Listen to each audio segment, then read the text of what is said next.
Welcome to the Moved to Meditate podcast. I'm your host, Addie D. Hilster.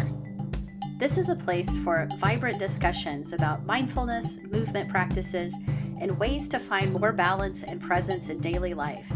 Here you'll find resources to help you progress on your path, as well as insightful conversations with mindful movement, yoga, meditation, and Dharma teachers from a range of traditions. On this podcast, we spotlight embodied approaches to mindfulness and the more contemplative aspects of movement practice.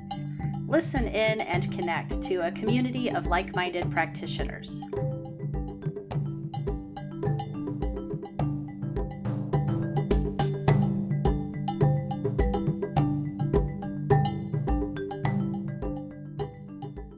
Hello, everyone. Thanks for joining me for episode 98 of the podcast.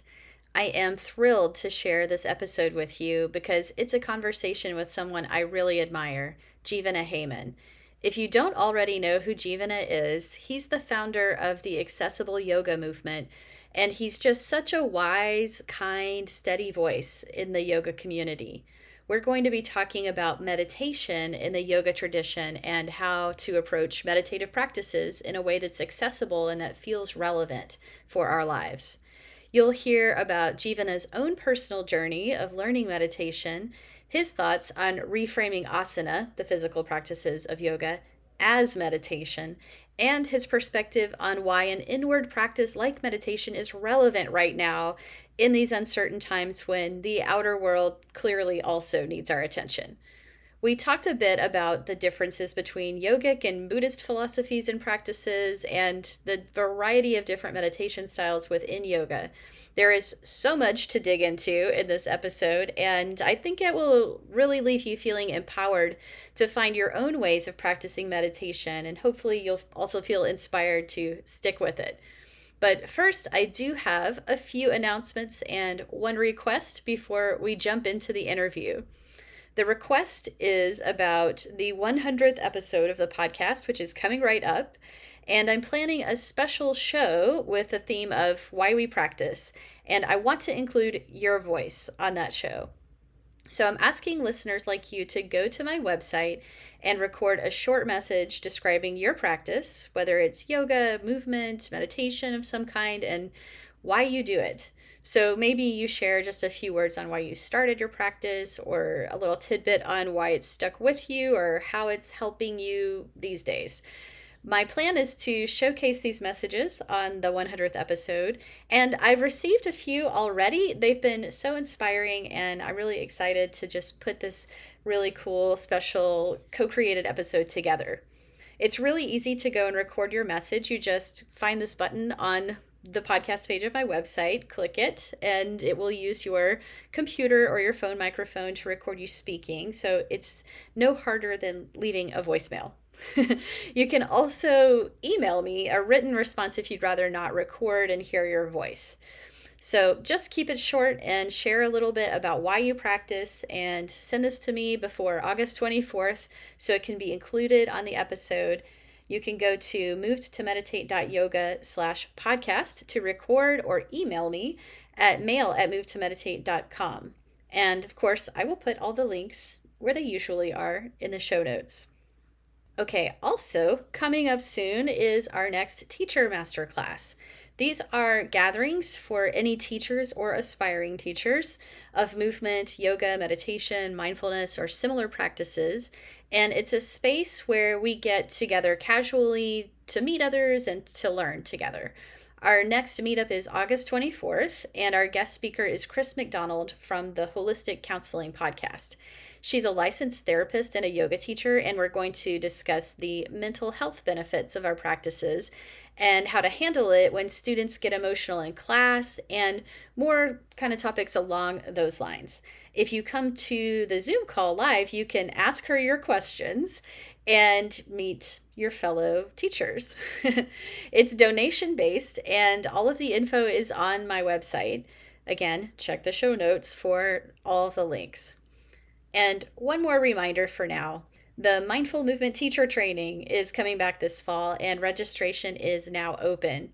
MMTT is a pretty unique interdisciplinary program because it draws from Buddhism, yoga, Qigong, and somatics, exploring both static and dynamic meditation techniques. It's less about advancing anyone's physical abilities through the movements and more about what you might call movement based mindfulness, giving you practical tools you can share in a wide variety of different settings. I'm really excited to gather this year's cohort, so please check it out and apply at movedtomeditate.yoga/MMTT. All right, without further ado, let me tell you more about today's guest.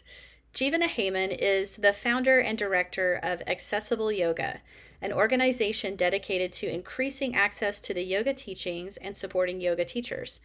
He's the author of the books Accessible Yoga Poses and Practices for Every Body, Yoga Revolution, Building a Practice of Courage and Compassion, and a new book, The Teacher's Guide to Accessible Yoga, Best Practices for Sharing Yoga with Everybody.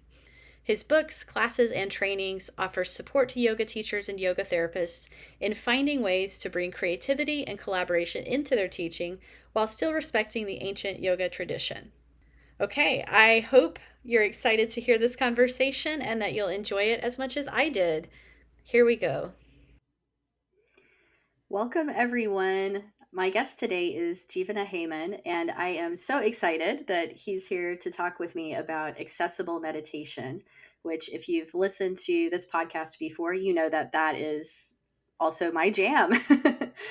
Jivana is really steeped in the yoga tradition, and he has so much wisdom to share. He's the founder of the Accessible Yoga movement, which has done so much to create more inclusive yoga spaces and to honor the tradition and the roots of yoga. And I read his official bio in my pre-interview introduction, so I won't bore you again with it here. And we can just go ahead and say hello and welcome, Jivana. Oh, thanks, Addie. It's so nice to be with you again. It's been years. I mean, we had connected in the past, so it's great to talk to you once again. Yeah, I'm so honored to have you on the podcast. And I remember when I first introduced myself to you was at the second annual Accessible Yoga Conference in Santa Barbara, which Wow. would have been like, would that be 2016 or Yes, 17? yes, that was 2016. That's awesome that you were here. I remember that now. Yeah. Yeah. That was a really fun time when we did those in-person conferences. Yeah. Yeah, it feels like a different era, but It is in a way, like pre-COVID world. Definitely things have changed. So. things have changed a lot. And, after that, I was able to ask you to come down to LA and teach the accessible yoga training at my studio a few times. And we did that, which was wonderful. But it's just been amazing to watch the movement grow over the last several years. And just thinking back to those early days and how grassroots it really was, like it was so different, and now I feel like it's grown and everyone in the yoga community seems to know what accessible yoga is, and it's made a lot of I impact. hope so. I mean, I don't know. I don't know. I still only see it from my perspective, but it does seem like it's more common to hear about it. Lots of people using that term, which is great. And it feels like there's more awareness around this idea of making these practices accessible and opening them up, to everyone who's interested. And I think that's the point, is that, when I was getting very actively involved in actively teaching in like the 90s, really is when I started teaching in 1995. um, it just felt like the opposite was happening at that time. There was a really like things were kind of not shutting down, but were getting kind of insular, and there was a yoga studio culture, especially here in California, that just felt really exclusive. Hmm. And I think that's what I was responding to mostly. Yeah, that's beautiful, and I can kind of resonate with that because it's like at that time, you had to like wear the right things and be able to do the right practices, and there was just this, this vibe that excluded a lot of people. um, probably not intentionally, but it was a scene. It was a real, scene that needed questioning. Yeah. Yeah. I mean, I think yoga has gone through many iterations and continues to. There's not like one thing that is yoga. It's hard to really define it, I think. And Mm-hmm. there's always shifting happening. But I think there has been a shift in the West recently around opening up. And that's awesome. I'm excited about it. And especially around meditation, which I know I want to talk about today. Yes. Yes, absolutely. And I think that that connects too to, some of the advocacy that accessible yoga has done, which has a lot to do with how yoga is represented, who we think of being a yoga practitioner, pushing back against some of these popular images of yoga being really physical and athletic or ableist, kinds of paradigms of yoga, and just that misconception that so many people have that it's really a physical practice. Yeah. So I'd love to hear you talk about how some of the subtler practices like breath work and meditation fit in to the yoga tradition. Yeah.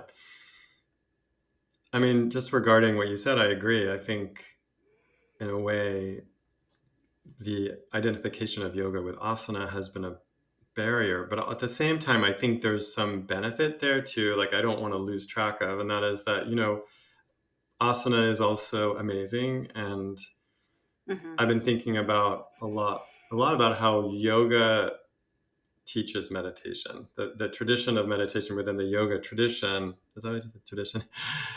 Which is, I think, not how we often talk about yoga in the West. I mean, meditation in the West. It feels like we talk about meditation through a Buddhist lens often. Hmm. Similar, but not exactly the same. And yoga has a very specific way of teaching meditation.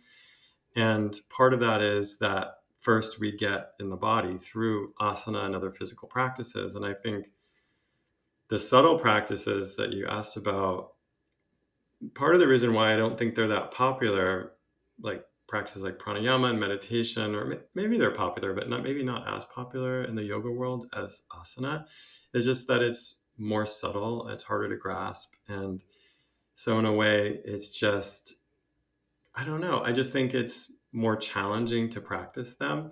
There's just something about asana. Sometimes I could say it more simply. Sometimes I say asana is what makes yoga both accessible and inaccessible at the same time. Oh yeah, it's so ironic. Right?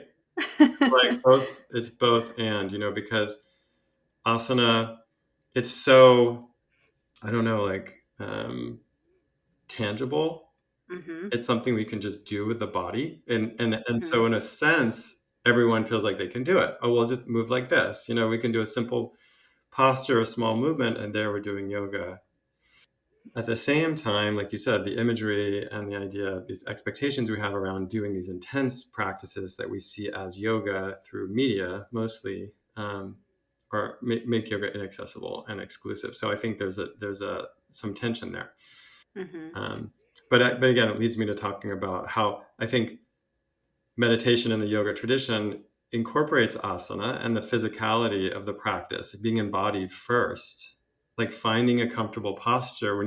I think when you do that in a yoga lineage or a yoga system, it's more than just sitting cross-legged. Do you know what I mean? Finding the ease to embody your seat Yeah, like I is think more than just exactly like the shape. the preparation. Um, maybe I could say it another way. Yoga puts so much emphasis on preparation for meditation. I Mm-hmm. feel like that's often lost in the way I see meditation Mm-hmm. talked about and even taught these days. Mm-hmm. And I think yoga does it so well. And I feel like it'd be great to kind of reinterpret asana a little bit, maybe just as accessible, but also as preparation for meditation, as preparation for even for relaxation, right? Like, I think that maybe is easier to comprehend, this idea of asana as just getting the body relaxed and comfortable, and maybe getting rid of some of our aches and pains and distractions in the body through physical practice, which I think can make meditation just so much easier. And I just know, like, for myself, that it's easier for me to meditate after an asana practice than before. Totally. Yeah. You're really speaking my language, and it's really interesting to hear you coming from this kind of more yoga perspective, because for me, I've always had like that foot in the yoga world and in the Buddhist world, Yeah, because my meditation practice has been more, Buddhist mindfulness, insight meditation based.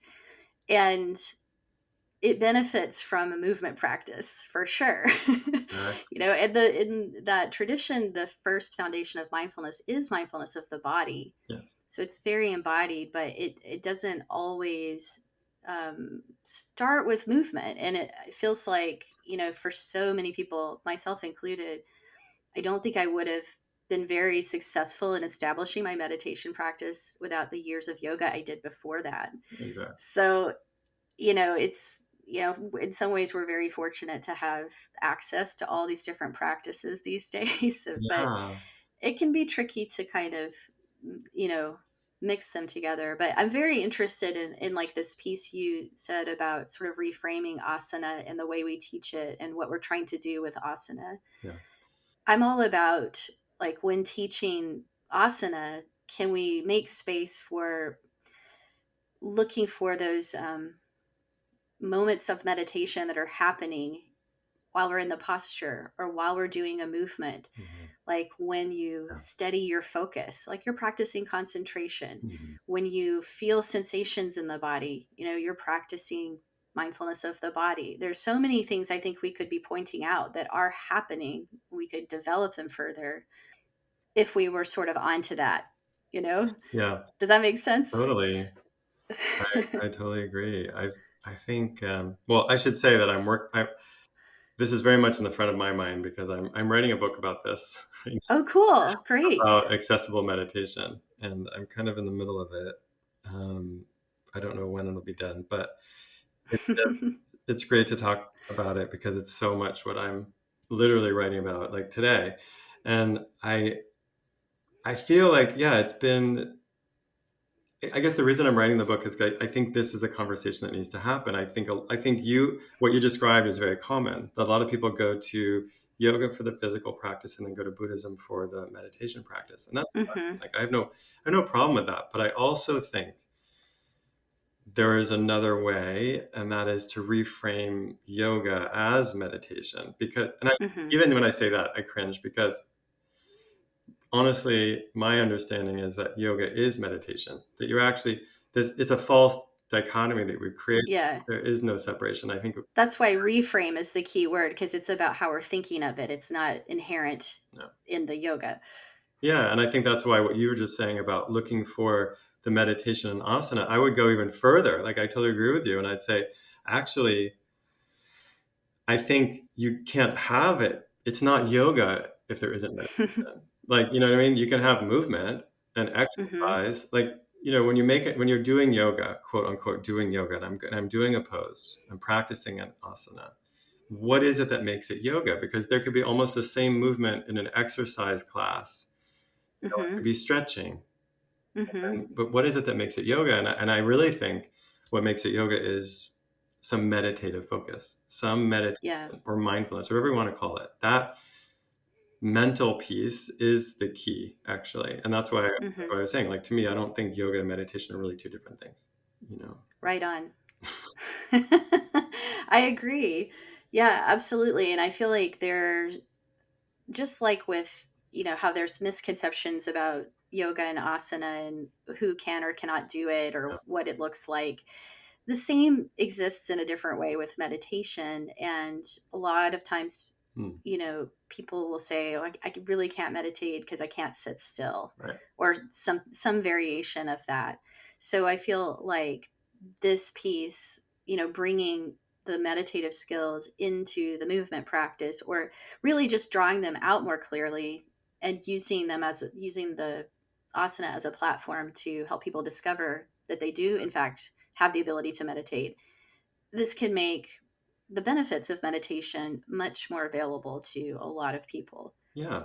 And I actually think it is meditation. Like, I actually think it is meditation, and it doesn't have to be like, I know earlier I said asana is preparation for meditation, or can be, but it also is meditation itself. So I actually think Hmm. for many people, I see people struggle with like, oh, I do yoga, but I don't meditate. And it's like, well, actually, no, Hmm. that's not true. If you're doing yoga, you're meditating. You might be meditating in that movement. You might be meditating in that pose. And even in a intense flow class, I would still call it a form of meditation. I think I guess I'd like to open that definition of meditation up to include practices that are more physical, which I think is what yoga does so beautifully. And I think that we have a kind of a limited definition of meditation that tends to come from more of a Buddhist perspective, which is more of a seated, still, quiet mind place. And I think that, like you're saying, that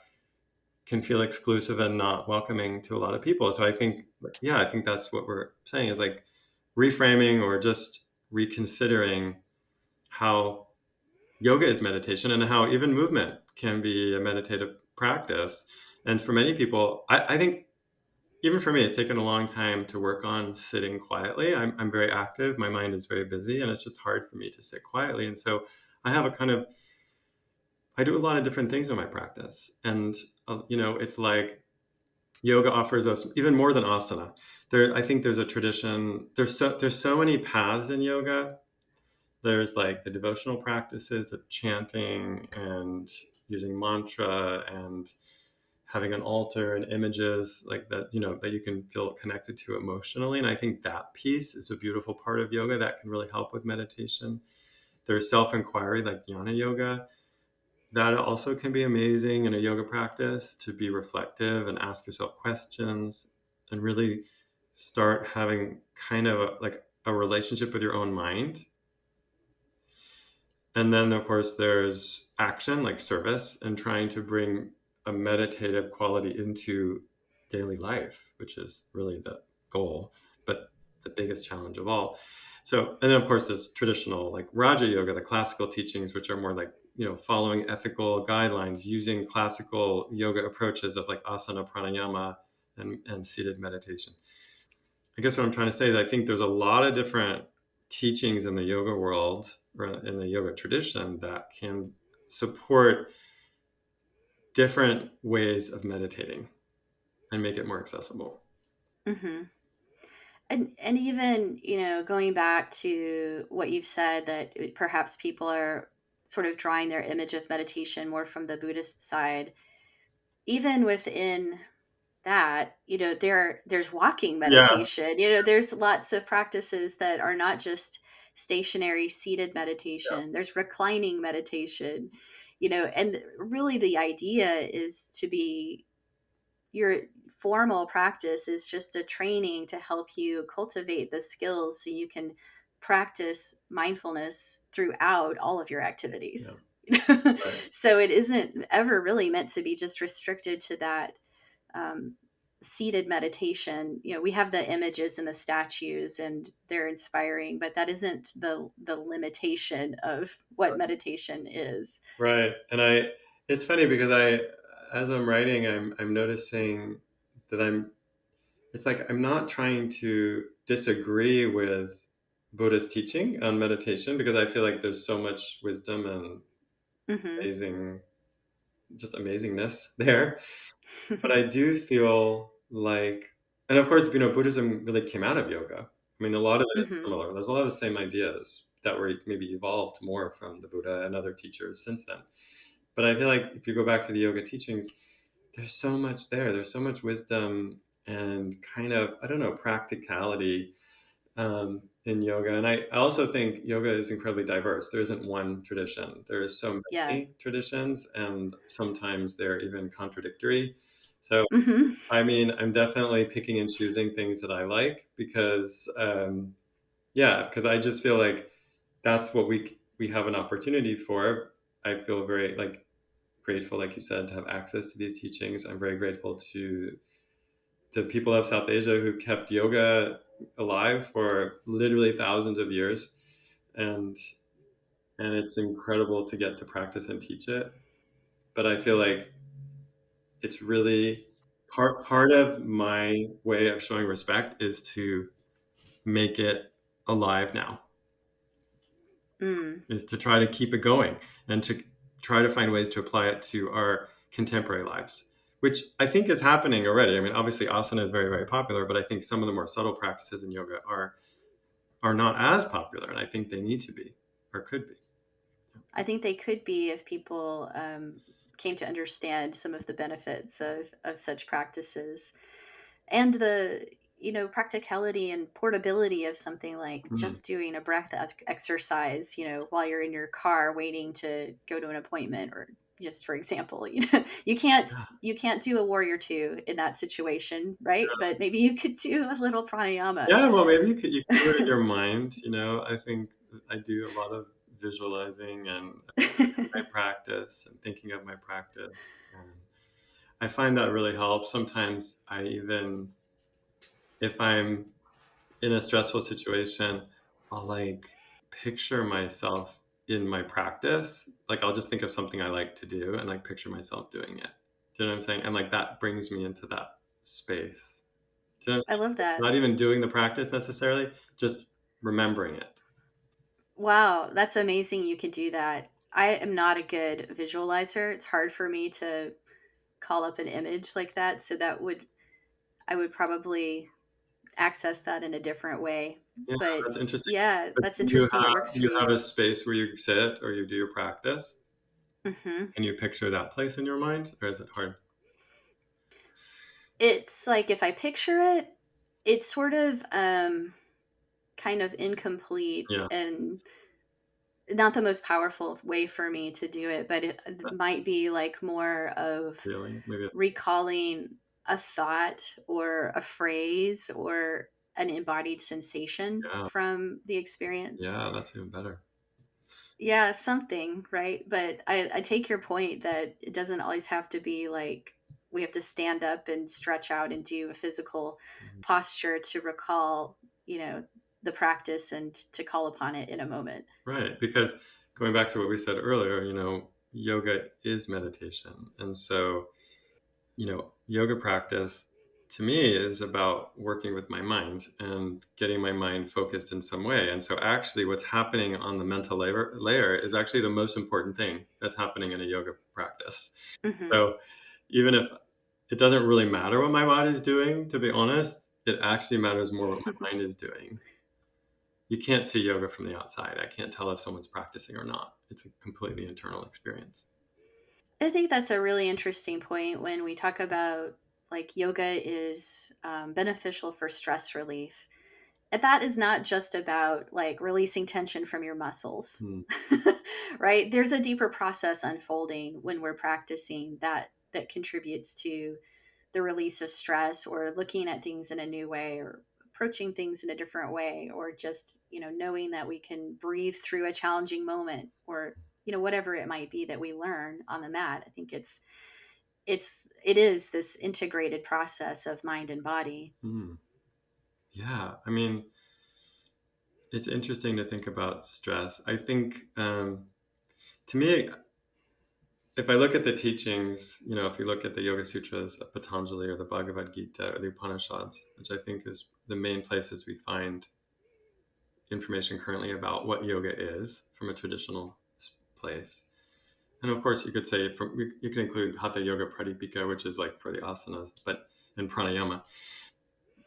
But I think if you look at these in a philosophical way and what they're actually sharing with us, there's some common themes, and the main one I see is that we are full already. That all humans are whole and full by nature. That we are spiritual beings. We have that within us, and that we've gotten lost or forgotten about that. And so it's not, it's a very positive philosophy in yoga, Hmm. especially the dualistic philosophy, which I really prefer from the Yoga Sutras, which is saying that part of us is spirit. We have this purusha, which is the Sanskrit word for spirit within us. And then there's nature, prakriti, our body and mind. And that really, Patanjali says the goal of yoga is to stop identifying with the body and mind and instead remember we are Purusha, we are spirit, and identify there instead. And I think when we do that, going back to that stress thing, I think that's what releases stress, actually. I mean, it seems a little bit like out there to say that, but I really do. I think there's something happening on a much bigger level, that we can't quantify. And so sometimes, like, yoga research might look at the healing benefits or the stress reduction benefits of the practice. But I think, to me, this is just my personal feeling, that all of those are the result of something else. And that is yoga happening. Yoga Mm. being this shift in identification, which changes everything. I mean, it changes the physical body and the mind too. So it changes as a result of this shift in identification. And I think that's what meditation is for, and why meditation is the key practice to yoga, because meditation is about gaining perspective, beginning to see that a little more clearly, to see the nature of the mind and how it's working and how it's pulling us back into a state of confusion and in what they call ignorance. I mean, it's kind of a harsh word, but that's what Patanjali. Avijja. Yeah, Vijaya, right. He says ignorance is ignorance of our spiritual nature, Hmm. not just being stupid, but like literally Right. ignorance of our spiritual nature is what he's talking about as the main obstacle in yoga. And that anytime we meditate or just have like a moment of kind of deeper awareness, that is yoga. That was very beautifully described, and it is interesting, the dualistic piece of Patanjali's yoga is one of the sort of points of departure with where Buddhist philosophy goes. So that's an interesting, I think, thing that comes down to sort of like what resonates with a person and their practice and which path they take. But they're both incredibly valuable, and it's, I think, what you're describing, this sort of shift of identity and identifying less with like our thoughts and concerns and confusion. That's the same process, just however you hold it philosophically. It sort of has the paths sort of lead to the same place. Yeah. It would seem. Even in yoga, there's conflicting philosophies. So Hmm. even in the Totally. Bhagavad Gita, you might see some places where there's more of a non-dual approach, where there's, Krishna presents himself as divine, as God, basically, and like, that I am everything and everyone, and like that's more of a non-dual approach. And then, of course, yeah, Buddhism, I don't know if I understand it exactly, but where there's nothing or something, but I'd say even in yoga where there's dualism and non-dualism, I still think it all works. So like you said, it's kind of like Hmm. personal preference, the way you like to relate to spirituality, you know. Yeah. And speaking of the sutras, it has this framework, right, of the eight limbs of yoga, and it starts with the sort of ethical groundwork, the yamas and niyamas, and moves into asana, and then pranayama, which is the breath practices, then pratyahara, withdrawal of the senses, to the meditative pieces of dharana, dhyana, and samadhi. And I'm wondering, how you hold that, because it can be interpreted sometimes, I think, as like this progression or this hierarchy. Hmm. And what it sounds like you're saying is like we need to practice them all simultaneously. Or maybe I shouldn't put the words in your mouth, but just kind of let you describe, how you think of those different Yeah. pieces of the eight limbs, the different limbs of the eight limbs. Yeah.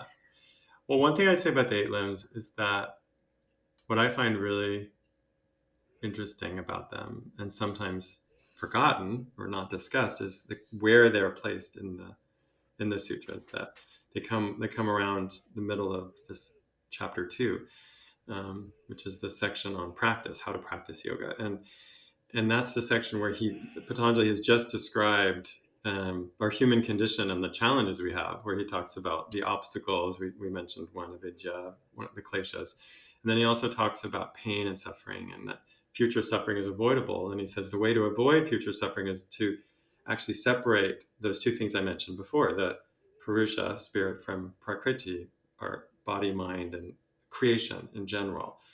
And he's talking about that a lot, this idea of separation, which is kind of shocking to a lot of people, because most people think yoga is always union, right? Bringing together. Right. yoga, according to Patanjali, and so we'll say classical yoga is actually about separation, and and then he says, what we need to do is we need to cultivate what he calls it discriminative discernment, which is in order to be able to perceive that separation, perceive what is spirit, that part of ourselves. And he says, in order to do that, we practice the 8 limbs of yoga.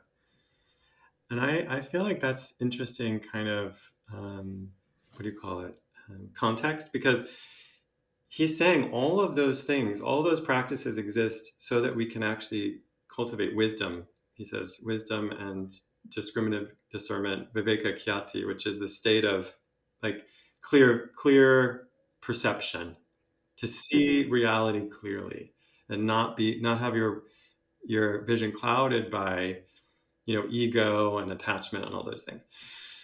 So I mean that's a long answer to your question, but I would say to me though, I think the path of the 8 limbs is not even, I think we get over involved in discerning that, like how do we do them and when, and we lose sight of the why.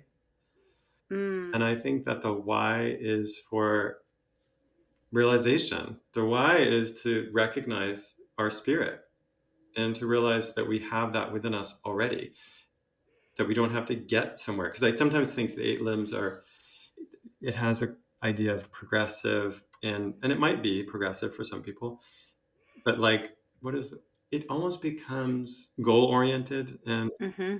I think Mm-hmm. he does have a goal for us. I mean, you could say his goal is samadhi, but I actually think his goal is really more this clarity of vision, clarity of perception, and recognition of our true nature.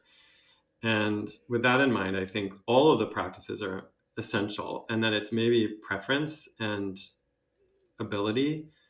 You know what I'm saying? So, like, I think, of course, the sutras were written for monks in a very different time, about Mm-hmm. maybe at least 1,500 years ago, probably. And these are people that had left society, and I think we're in a different moment, but I still think we can use the wisdom. I shouldn't say use, but actually learn from the wisdom that's offered there, and have an effective practice within our very materialistic life now, um, by finding what works for us, even if it's asana. Like if someone just wants to do asana, I think that's fine.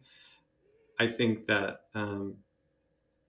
we can benefit from all 8 limbs, and especially ethics, because we could also have a whole conversation about that. I mean, I don't know if we could practice yoga without yama yama. Sorry, that was a very long answer. I know. I don't know if I answered your It's a question. complicated question, Yeah, and I appreciate, you know, it sounds like you're saying we can kind of enter the path from whichever limb feels relevant or most applicable, but it helps if we hold that practice in the context of the whole thing. Like we know what the terrain is yeah. and what we're doing when we practice, whether we're practicing pranayama or we're practicing asana. We need the whole You map. said that very well. I agree. That's exactly what I was trying to say. We need to see the whole thing, because they all have a role. Like they're all tools to help us on that journey, and like might as well use all of them. I mean, but if Hmm. you just like one, that's fine. But the other one's are Hmm. also going to help. And I think it's hard to get there without a combination. I think that, like, even just asana alone, if we take meditation out of it, it becomes exercise. And exercise is excellent, but it's not spiritual practice. So I think Hmm. if we want to focus on yoga as a spiritual practice, and try and understand what those teachers, the messages those teachers are trying to give us from way back over the centuries, I think that we need to engage with meditation in some form, and ethical teachings like are essential. I mean, and actually, one thing I'll say about that is around yama. Yama is the ethical principles of yoga, like non-harm, truthfulness, non-stealing, um, focusing on how we use our energy, and non-hoarding or non-greed. And I would just say I think those are all essential in meditation.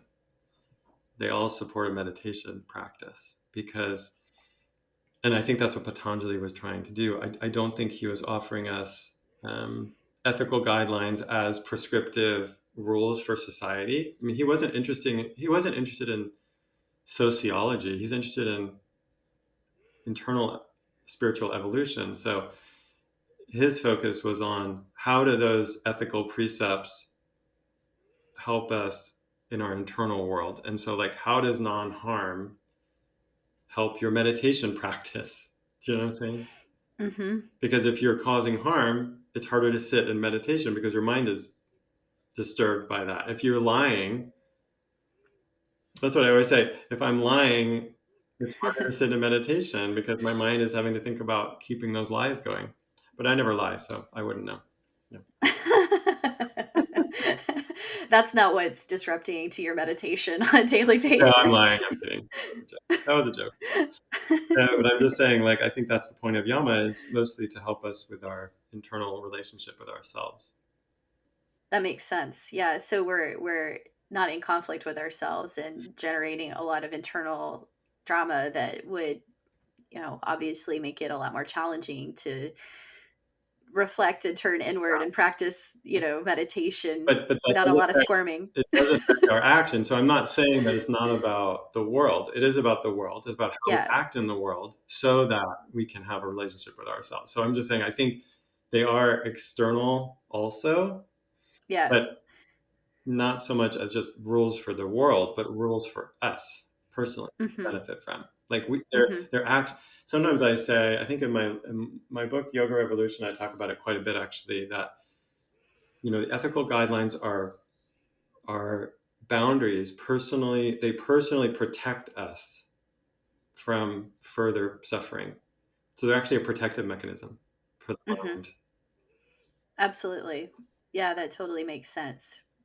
And the more you're able to stay on your path, the deeper you can go and the easier it is to follow the instructions of the practices.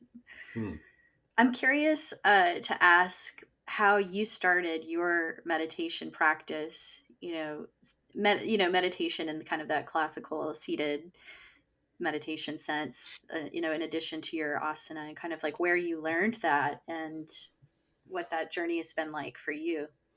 Yeah, I'm glad you asked that because I've been writing about it a lot. I actually that's why this book has been challenging for me because I realized that I needed to spend more time exploring my own personal journey and try and go back to some of my earlier experiences and really pull them apart so that I could get to what helped me and what might be of service to my students or my reader.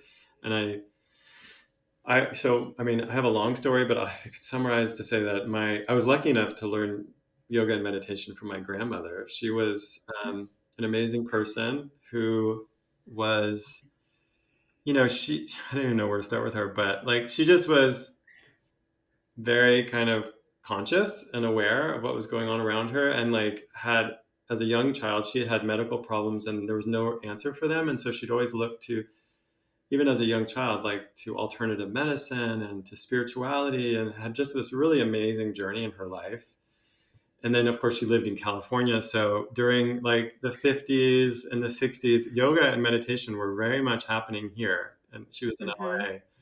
And I think, and I know that she studied with J. Krishnamurti a lot here in Wow. Mumbai, and also with my teacher, Swami Satchidananda, here in Santa Barbara. And, I think, so then I was born in 1967. And one story I tell in the book is that when I remember very clearly being 4 years old, which I think is pretty young, but I know I was four because I remember bringing my little sister home from the hospital as an infant. Like she just came home, and I was four at that time, and my grandmother coming to take care of me because I guess obviously my mom. I just realized like, oh, my mom was busy with a new baby, and so my grandmother came and stayed with us for a long time, and it was special. I got like special attention because I think she was probably in charge of me actually. Like my mom was busy, so it kind of made sense now in like reality. I was like, oh, that's why I spent so much time with my grandmother when I was four. from then on, but she had a daily practice. And I remember like, so literally my earliest memories of like 4 and 5 are practicing with her in the morning because I was so excited. That's so sweet. I know, right? And she taught me asana. She would stand on her head. I remember being, well, that was like shocking, right? To like someone standing on their head. So like I see that in my early memories, like her standing on her head. And she taught me alternate nostril breathing and meditation. And I didn't, I didn't know, I don't remember experiencing much, but I just remember liking it because of her and wanting to be with her. Aw. And then I didn't come back to meditation until and yoga. I was an AIDS activist in the 80s. I came out of the closet as a gay man in 1984 in the middle of the AIDS epidemic. And so as I was going through a lot of, grief and anger through that process, losing a lot of friends and boyfriends, I kind of just stumbled back into a yoga class around it was around 1990, and that with my teacher whose name was Kazuko Onodera, who really took me under her wing and helped me kind of rediscover a way to be in the world with all of that, like how to handle all that pain. And I think that is a common story that I hear of Mm-hmm. people coming to yoga and meditation through suffering of some kind. Something's Mm-hmm. not working, and so we need to find another way. And that yoga really and meditation really just helped me so much. That makes sense.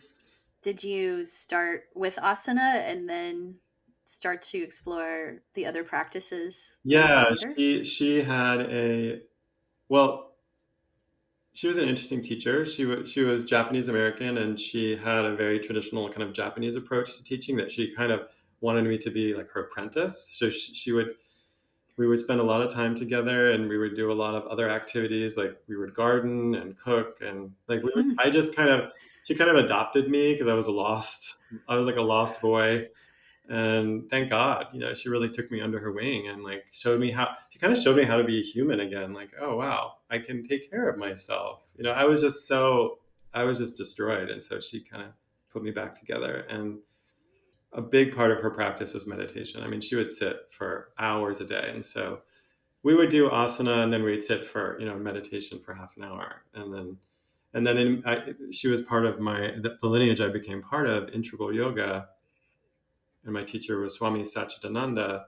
And in that lineage, meditation is a huge part of the practice. And we would do asana like once a day usually, but we would meditate 3 times a day for about an hour each time in Mm. the ashram setting. And so that was kind of what was not everyone had to do that, but that was like the gold standard practice was an hour of pranayama and meditation 3 times a day.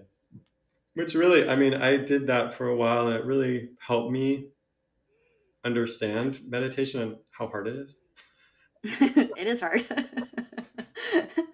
But that's the process, right? It's not, it wasn't meant to be easy. It's a process of sitting with yourself and all of your difficulties and Yeah. learning to let go in that amidst it all and to keep your seat. And yeah, and that's an interesting thing. Like, I think sometimes when people are new to meditation, they have certain expectations. Like, perhaps they've been told it is for stress relief, Yeah. or they have ideas like it's going to be blissful or like immediately enlightening and earth shaking. Yeah. And yeah, most of the time it's either really hard or really ordinary. Uh-huh. It's funny though, you know, but I also find that there's sometimes in the beginning, if you're willing to do it, there can be kind of like amazing experiences, new experiences. And then after a while, those kind of go away. It's almost like, I don't know, I feel like the challenge is for people who have been meditating for a little bit mm, and yeah, to keep going. yeah, keep going. Why is it that encourage, that I don't know, is there something like new and exciting for a lot of people? Not everyone, Hmm. but I think sustaining it is hard. That's true. That's for sure. Yeah, I think there's lots of different stages in your relationship with it. I think when I first tried to meditate, the first few times, I was just kind of like, am I doing it? Is Yeah. anything happening? Am I doing it? What's this Yeah. supposed to be like? I know. I know. It's really, It's really something. The mind can really play tricks on you. I I don't know. For me, again, just going back to yoga, meditation, I feel like I'm like a salesperson, but I just feel like so much like yoga really gives it um, it gives like a home for meditation. I don't know how to explain it. Like it gives it a place, it gives it like a context and a container. Because I think for me, again, like I don't know another way. And so this could be, you could argue with me on this point, but I would just say, like, to me, like having the context of asana, pranayama, meditation together, it just makes it more cohesive and easier. I think just Hmm. easier to like just practice all of them. So what I find for myself is that some days I do more asana, some days I do more pranayama, and some days I do more sitting. And I think that having the choice and being able to work on them together kind of as a, not even as separate things, but like as a flowing unit or like, I don't know, package. It's a package deal. It's just easier. It just makes it easier Yeah, for my mind. and it's helpful to have that whole array of tools. Yeah. Can you talk a little bit about the difference between pranayama and meditation? And it's, maybe it is kind of a continuum there, especially if you're doing breath meditations, and there's lots of kinds of I meditation, but know. I was just thinking about is there a distinction?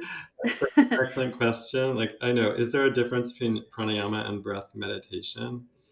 And I think that, yeah, maybe it's a long answer again. I'm so sorry, but I would just say, I love long okay, because answers. pranayama, I just want to say, I think we or not misunderstand or just define it incorrectly because pranayama is actually energy expansion, right? Prana is life Hmm. force, and so pranayama is actually working with energy.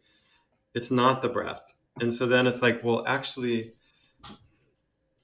if I'm meditating on my breath, is breath meditation focused on the physical movement of the breath, or could there be breath meditation focused on energy? Do you know what I'm saying? So I think Hmm. part of it is maybe digging in a little deeper into both of those things. Like, really, well, what is pranayama and what is breath meditation? I think both of those things could be defined in very different ways. Do you know what I'm saying? So, Yeah. yeah, I think you could say on the one hand, yeah, if your pranayama is literally just breathing practices that are very kind, and I don't mean to say it in a negative way, but if they're just very like concrete movements of your breathing apparatus, to me, that is different than meditation because it's really more about a structural thing that's happening or a physiological phenomena. Hmm. But I think that if we talk about pranayama as energy work, inner energy work, like actually working on moving prana in the body and expanding prana through the use of the breath, through the use of, so the breath isn't the goal but actually more of like a tool, kind of just like asana, then I think there is meditation automatically involved because there's a focus that's happening in the Hmm. mind in order to experience prana. You can't really feel that prana without the mind being very, very present. So kind of in the same way we earlier talked about asana, or I should say, yeah, that asana is meditation because otherwise it's exercise.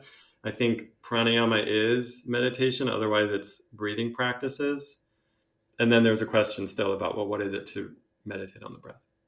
I love that because it's just like one of the beautiful, maddening things about practice is like the deeper you go, all the categories that you've created just sort of like fall apart. And it's great. Yeah, But it's still useful to have labels for things yeah, and ways to talk about them. for Um, sure. And especially when, like, going back to your question about, like, what was it, a question or a comment about sustaining a practice and like finding ways to support that, which I think is what we're kind of getting at. Like, how do you mhm, support and sustain a meditation practice over a long time? How can you use asana and pranayama to do that? I think even if you only want to think of asana as movement and only want to think of pranayama as breathing practices, that could actually still support you because it's like it almost becomes a routine. It becomes like a, you know what I mean? Like a repetitive a ritual. ritual. Exactly. Yeah. Yeah. Elements of your ritual. Yeah. discovery and exploration. And you could do that without asana and pranayama too. So I would say any meditative Mhm. practice benefits from ritual. Yeah, and I think sometimes having the categories, it just helps us to understand what role some of the tools play and when to call them in and when we Mm. might make use of them, right? Yeah. But then on another level, it all does kind of fall apart. Yeah. Fall apart. But I think it falls apart in that it just comes back to meditation. It matters less about, what all the terms are and who's doing what, and it just becomes about the practice and, keeping it alive and continuing to move into the mystery of it on, in your own way. Yeah. It's such a beautiful process. Beautiful and difficult. So I guess I just want to say, I think for anyone listening, I think there's two camps. I think there's some meditators who just find it really easeful and they get into their practice and they're fine. But I think that's not the majority of people. And I think the majority of us really struggle with our minds. And I think that's fine. It's okay. You know? How could we not in this world in this day and age? Yeah. But Yeah. are there some adaptations that you bring in when you are teaching like a formal meditation practice, or maybe you're teaching a yoga nidra or something, for people who struggle with stillness or silence, or maybe Definitely. they have trauma or anxiety, or they have a neurodivergent mind, Yes, definitely.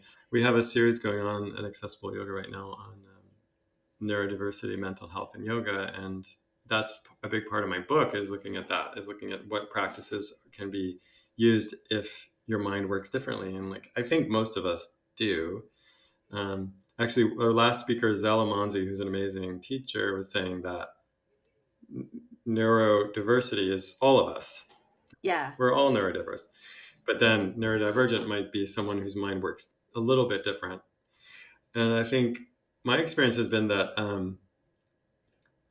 I have a few thoughts. One is choice, knowing that you have a choice, and agency. Like this is also true for trauma and mental health too, for really for everyone. Hmm. Know that there's a variety of practices that you can choose from. You can decide which one you want to do. You can stop at any time. I think those kind of choices and agency and control over your practice are essential, especially if you're having any of those challenges. That can be hard in the context of a group class. So I think as a teacher or leader of a meditation practice, it's really important to continue to remind people that it's okay to stop. It's okay to do a different practice. Maybe not disturbing anyone else. That's the other part. I sometimes talk about the ABCs of accessible yoga, agency, that you have control over your practice, boundaries that you can do whatever you want, but don't hurt yourself or others. There's boundaries to that. And then C is collaboration, that we need to come together to figure that out. So as a teacher and a student, Mm. we can work that out, or as peers, you can work that out. The other one little point that I often give people that I find really helpful um, is using multiple grounding points in a meditation practice rather than just one. So sometimes a meditation instruction would be to do one thing, and we often have that instruction: focus the mind on one point. Hmm. And that might be an eventual goal, but I think that's not always accessible right away. And so I think of the individual practices that we have as like yoga props for the mind. You know what I mean? I love that. I've never thought of that. Because you could have focusing on the breath, focusing on a mantra, using a visual focus, having the eyes open and gazing at a spot, using a mudra and actually using physical sense of Hmm. touching your body in some way or energy moving, using mala beads or prayer beads, which is a very, I think, calming practice for someone who has a busy mind or like is easily Hmm. distracted. It grounds you. Um, Using any other combination, any other practice that you can do that's not maybe disruptive to a group, can be brought into that setting, as a prop for your mind at that time. Chanting out loud, saying a mantra out loud, I find that to be one of the most effective practices. So, like often in the yoga tradition, the meditation is taught traditionally as concentration, like you mentioned, of the 8 limbs. Mm-hmm. From dharana is concentration, dhyana, meditation. So there's a concentration focus as the main theme, the technique that Patanjali offers. And he says, first meditate on Om is the main, it's his first offering. Meditate on Om, the sound of the universe. But then he eventually says, or anything that's uplifting to you. So he's kind of open-minded about it. And I love that. And so I think that kind of choice and option is really essential in making meditation accessible. Yeah, I love that. And there is such a diversity of different meditation tools within the yoga tradition. Mm, There's a lot of different options. yeah. I know you mentioned Yeah. walking meditation. I think that's a really helpful one. Mm-hmm. Some kind of movement, asana itself. A breathing meditation, pranayama as meditation, I think. What else can you think of? Yoga nidra, Yoga nidra. There you go. Yoga nidra. chakra meditations. Yeah. Which feels very much connected to what we were talking about earlier around prana, like focusing on Mm-hmm. prana and the movement of energy in the body is like basically what I think a chakra meditation is about, right? Like really focusing Mm-hmm. on, is energy moving or not moving in the body? And that is a huge part of yoga. Mm-hmm. Um, there's probably others actually. And yoga There are nidra probably is quite a few. yoga nidra is a great one, and we should talk about that for a minute. Just say that I think yoga nidra is maybe one of the most powerful practices we have. I mean, it can really allow us to be in a meditative state that can be much easier to access for many people than Mm-hmm. seated silent meditation. And it could be because the body's in a more relaxed position again, that you're Mm-hmm. really in shavasana, or because it's guided. And that's another really helpful thing. So guided meditation in general is incredibly helpful. One Mm-hmm. thing I sometimes offer people, which not everyone likes, is to record your own guided meditation and listen to it yourself. Listen to your own voice. As a teacher or just for a student to As a practice student, on their own? practice your Okay. own. Sometimes, Yeah. like in my books, I have a script for a yoga nidra. What I encourage people to do is to read it or to write their own, record it. You can just record it on your phone and like voice Do a voice memo. it. Yeah, and then Yeah. listen back. And I think at first people don't like hearing the sound of their voice, and I think that's fine.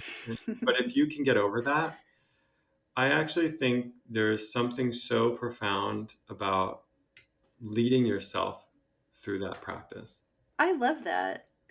And what's another great thing about that is you can pace it how you want. Because one of the things that drives me crazy with guided meditation sometimes is when the instructions go too fast. And I feel like they gave me instruction and they didn't give me time to implement it before saying the next thing. And I'm just like, Right. I can't keep up with you. Everyone has different needs. I mean, some people want it faster, some people want Yeah. it slower, and so that's important. But also, I think that yoga nidra, there's something about it's almost self hypnosis, and so I think we have to be careful about who we let do that to us. I actually would say regarding trauma, Mm. Mm-hmm. I think it's very important to enter it slowly and carefully and make sure Mm-hmm. there's a sense of safety there. Like without safety, Mm-hmm. you can't really do it.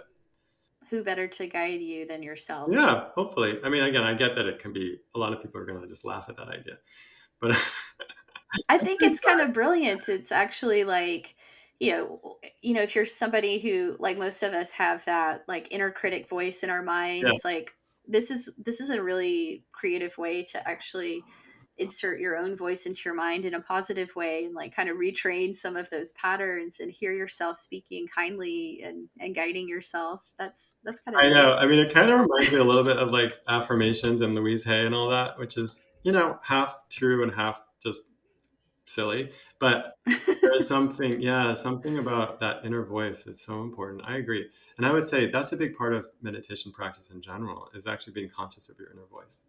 Yeah, I posted a few things about the fact that there's some research that says that some people don't have an inner voice. There isn't an inner monologue. I saw that. But yeah, oh yeah, you commented on there. But I think Yeah. I disagree with a lot of that research. I think what it is, honestly, is that it's a different way of understanding what an Hmm. inner monologue is, Hmm. you know? Yeah, I've seen some interesting things about that on social media where um, people are it's really hard to just kind of talk about what's going on in your own mind, because we're just describing something that um, it's hard to put into words, and it's very hard to compare notes on. Like it's hard for us to say we're looking at the same object and seeing the same color Yeah. of blue, Yeah. you know. Yeah. Yeah, No. my husband and I are arguing about colors all the time, Really? and That's interesting. he's colorblind, Oh, but okay. Well, we have a very different perception of color, and it's just an interesting thing. No two minds really work the same. that's true.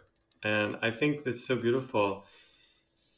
That's why I love, I mean, that's part of why I love the dualistic philosophy of yoga, because it's like that's not required. It's like we can, what yoga to me allows us to do is to realize that on the spiritual level we're the same, but on the physical level, on the mental layer, we're completely different. And I think that's just such a powerful Hmm. teaching. There's a saying in yoga of, seeing the unity in diversity.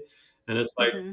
it's not denying the diversity. I feel like if we go right to oneness and to non-duality, there's a little bit of like, oh, the diversity is an illusion. It's all spirit. An erasure of that. Yeah, I mean, and that may not be Yeah. true, but I think what it is in duality is a recognition of both.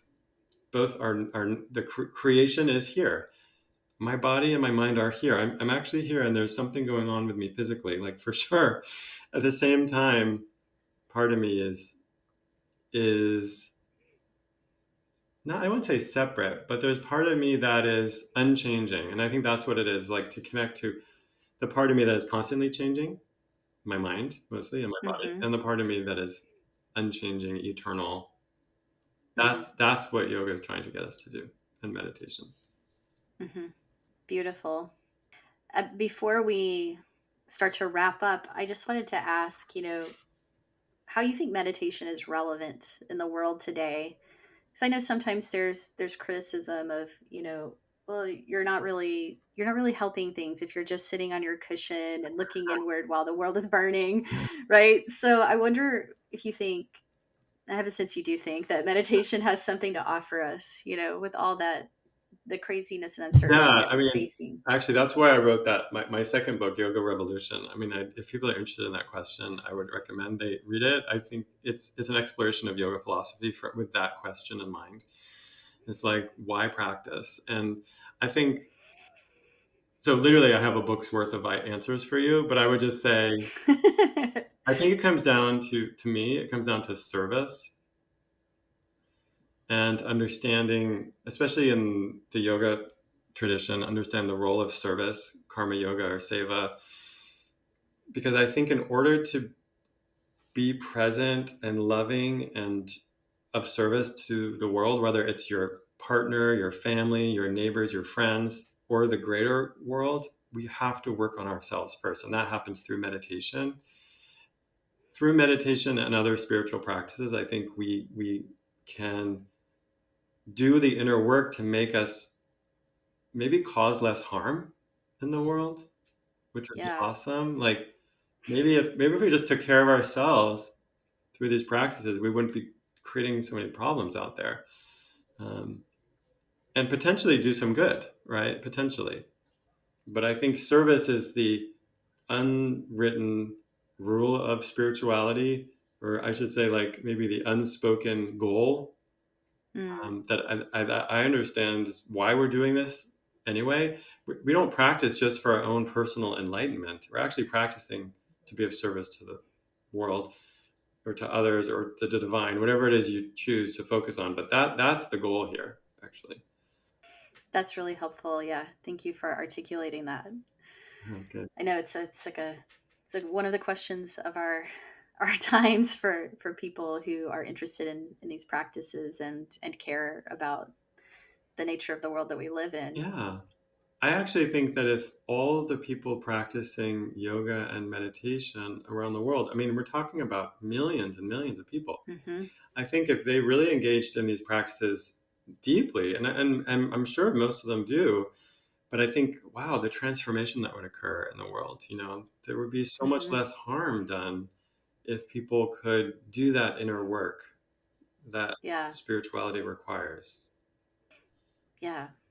because I love that. I do think it would help us find that commonality in our humanity, rather than what I think is happening is that we focus on division and separation, often in the name of religion, ironically, when, you know, it's like there's such a difference in my mind about between spirituality and religion. Religion is often ego based, and I'm not Mm, saying you shouldn't practice religion, but I think we have to be careful if we allow religion to separate and divide us and then cause us to kill each other. yeah, I don't think that's spirituality, right? Spirituality is about connection.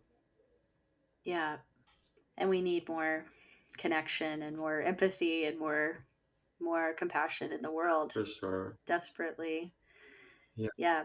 Think about that, in terms of just like teaching a class, and hopefully students leave with a little bit more balance and regulated nervous system. And even if they just drive home a little more safely and peacefully and avoid cutting someone off, or you never know. You never know. An accident could be avoided, or just like a little more peace is existing on the road, and that's not nothing. No, it's huge.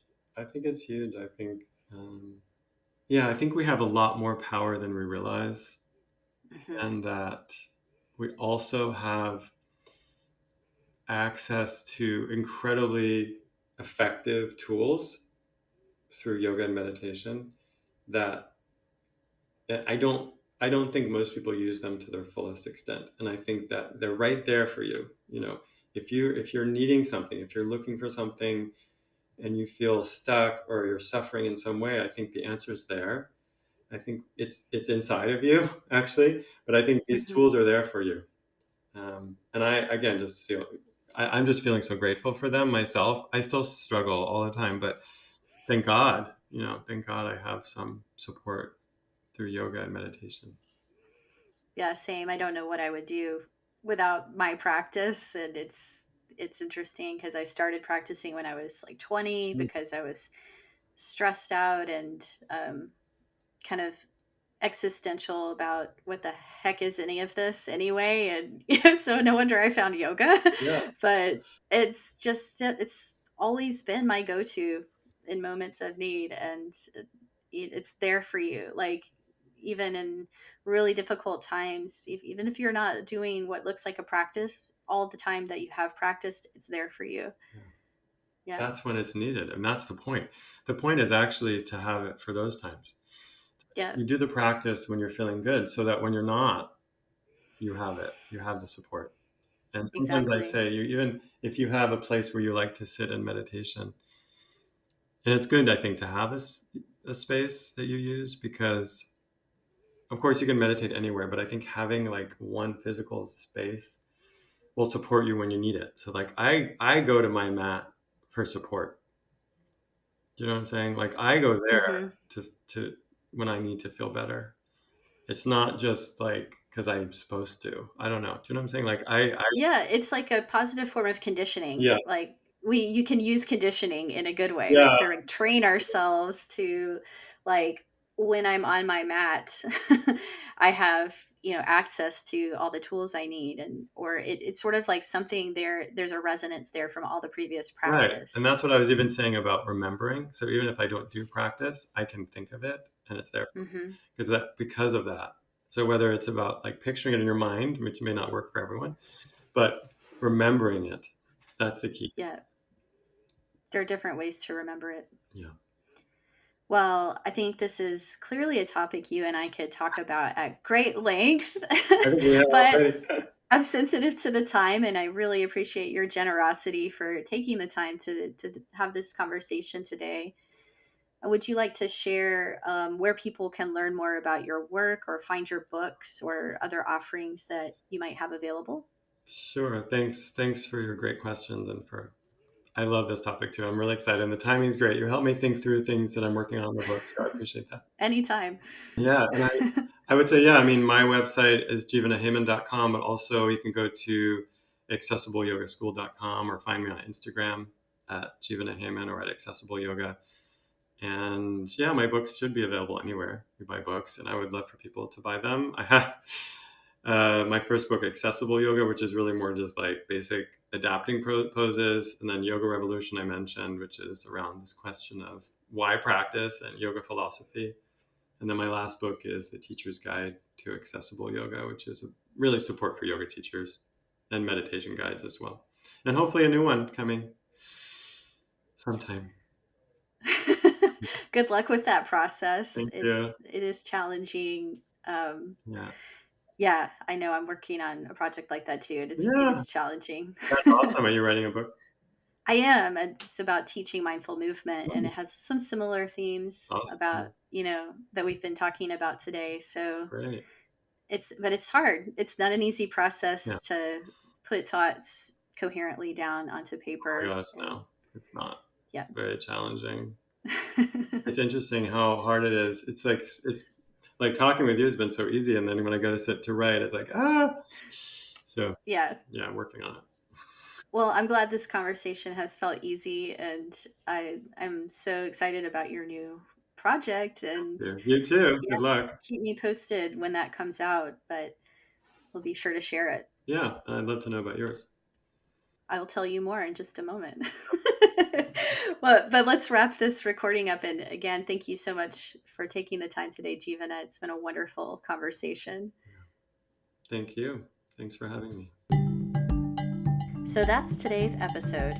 If you enjoyed this conversation, please share it with a friend, subscribe on YouTube, or leave us a review on Apple Podcasts and help others find it that way. To learn more about my work, the Moved to Meditate class library, courses, or teacher trainings, go to movedtomeditate.yoga. This is Addie D. Hilster. Thanks so much for listening.